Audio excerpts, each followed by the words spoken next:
Hello, everyone, and welcome to our coffee chat with Explore the World Live. My name is Nicola Ratte, and I'm a certified travel consultant with Travel Only.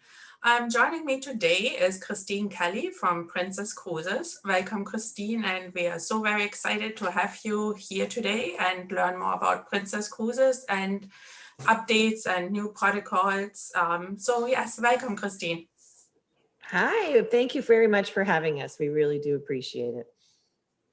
So how long have you been in travel and in your current role with Princess Cruises? Well, with my current role with Princess, it will be 7 years, just past 7 years.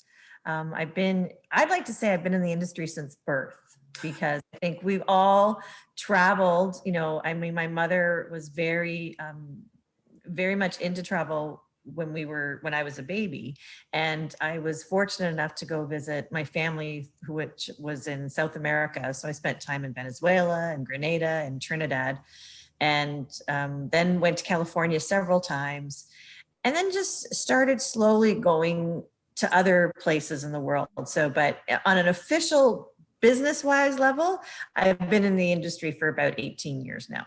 Wow, that's amazing. 18 years. Wow. Yeah, so your upbringing then has been a little bit different from mine. Like my parents owned 2 condos at the Baltic Sea. So that's where we would go for a vacation. And I mean, I was lucky. My aunt would take me to Switzerland, or my friend would go to Austria. But then I think when I was 14, my parents took us to Croatia, and I think I have been back a couple of times and still has a special, like, I just love it. Like, it's the special moment, I think, like, and yeah, so not traveled as much when I was young, but later Well, on. I remember I was 11 years old, and I was a Girl Guide. I don't know if Yeah, my kids went Scouts, so. Right, so Girl Scouts, Girl Guides, and I got chosen to be represent Canada at a jamboree, and it was over in England, and it was actually the same summer that Prince Charles and Lady Diana was married. Oh, okay. And so they set up all the TVs, and they were able to let us watch the wedding happen. So I was literally camping in tents for 3 weeks in the of England. And then I spent 2 weeks at a family's home and I always love saying this because I'm very proud that I could say it, Achtermachty, Scotland. So it was a great experience. I was 11 years old, and I'm gone for a month on my own to care myself. My parents really shoved us out of the nest. That's the way it was, right? Yeah. So I think that's where it is. You get it embedded in you, and you just want to keep going. Yeah, exactly. So on like at Princess, traveling, like it's already rebounding. What are your highest bookings, or where do you see people go? Like World cruise. World cruise. Our world cruises. No, honestly, well, it was like that before, but literally as soon as they open, they're almost sold out. So, and I think it's because we've all, especially in Ontario, we have been locked down for quite a bit. So everybody really just wants to do those longer voyages. So I really do expect, after November, because of course the CDC has said that we can't do back-to-back cruises. A lot of people love to do 7 days or 7 day. But my father, who's a big traveler as well, Papa Joe, we call him, Papa Joe always says a cruise is not a cruise unless it's 10 days or longer. So he is quite excited to try to do a 10-day in the winter months. And the longer lengths are really something that's going quickly right now. Yeah. It's like 7 days. It's kind of, you just get into the groove, and then it's like you have to disembark. Hello. I have to get off now? No, I'm not ready. Exactly. So what protocols is Princess following right now, like due to COVID, like buffet wise and checking in, vaccinations? Right. So the one good thing is that, Princess had Medallion Class, which was something that we had started prior to COVID. And so we really feel post-COVID, Medallion is going to be the game changer for a lot of guests, because it's all touchless now. There's no more pulling out your card. There's, you have your medallion on you at all times. And it's if you're able to sit in your deck chair and you can use your personal device or call a waiter over and have them order a drink for you. You can also look at venues and see what is it doesn't have a lot of people at. So therefore, if you want to go to Vines and it's not very busy, then yeah, you can take a look on your phone and off you go. So it's going to help post-COVID to determine how and well you decide to use your vacation. But in regards to buffets, yeah, we're still finalizing all of our protocols moving forward. We do believe it is going to go back to the part where we are still going to have them, but you'll be served. So you'll be able to say, I'll have 3 servings of that, or 1 serving of that, and 10 servings of that, and I'll be sitting over here. So all of that is obviously going to change. Yes. Yeah. And yeah, so that's good news. I love the Medallion Class, and I believe all the ships have been updated now. Like every one of them. I mean, the one good thing that you want to say it came out of it is that it sped up our Medallion launch. So we're actually going to be doing it a lot slower, but as soon as we are all open and ready to go, all of our ships are going to be Medallion ready. Yeah.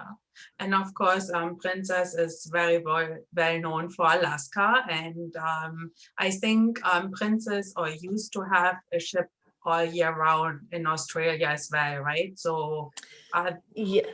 So some changes to our destination and our itineraries, mostly because we have to respect the different countries' desire in regards to COVID protocols. And those, again, are still getting all worked out and finalized. As you mentioned, Alaska, we are going to be starting sailing there in July 25th. Yeah, exciting. About that, counting down the days. And that's when I can cut my hair again, because I promised I was not going to cut my hair until we were back in the water, and it needs it. So okay. we're excited for that. Right. So, okay. And then what do you think is Princess known for? What is the one thing you are known for? And what sets you apart from other cruise lines? It's so hard to say. We all have our great pluses. Like I don't have any, excuse me, I don't have anything negative to say about cruising at all towards anybody. We all have some great options to us. Like I said, Medallion is a game changer. Our destinations, the way we do our destinations. But I think everybody, when you talk about Alaska, it's one thing that we're known for. And, for the last 17 years, I think it was even 18 now that we were voted #1 by several publications that we were #1 in Alaska. And, we were voted last year and we didn't even really go there. We didn't go there. How good we are. We don't even have to show up and we're so good, right? But and all joking aside, I couldn't pinpoint just one thing, but if I had to, I would say we are very for Alaska. So what do you think, what niche markets are really fitting well with Princess Cruises? Yeah, again, I think going with all cruise lines, a niche market is not relevant anymore, almost, because we all have different price points. We have with Princess, we have our Princess Saver. So if you don't want any bells and whistles, that's the lowest possible price with a non-refundable deposit. And then there's also Princess Plus, which gives our Wi-Fi, our crew incentive, our beverage package, our premier beverage package included. So when it comes down to being a niche market, I never want to pigeonhole us, because I mean, I've been on board where there's been 2 years to over 100-year-olds, and also family reunions, college graduates, girls weekends, guys weekends. It's such a hard thing to pinpoint that I think the best thing to do is just find the itinerary that you enjoy, and make sure that the amenities that are on board your ship are what you're going to want to use and utilize. Yeah, that's a good point. Like, yes, thank you, Kelly. Christina, I'm so sorry. It happens all the time. It happens all the time. Everybody does that. It's all good. It's like, As my mom would say, just don't call me late for dinner. Call me what you want. I don't know how that happened, so I'm really sorry. Oh, it's okay. But if you could go anywhere in the world right now, where would you go? Oh, I want to go back to Italy. It was my first real Europe trip. And I was so blessed to take my daughter, and it was for the Sky Princess inaugural a few years ago. And the other bonus on that was that 3 of my colleagues were actually able to go as well. And the 8 of us had such an amazing time, and we walked and we talked and we laughed and we ate, and we got to go to Montenegro and Oh, yeah, beautiful. to Greece.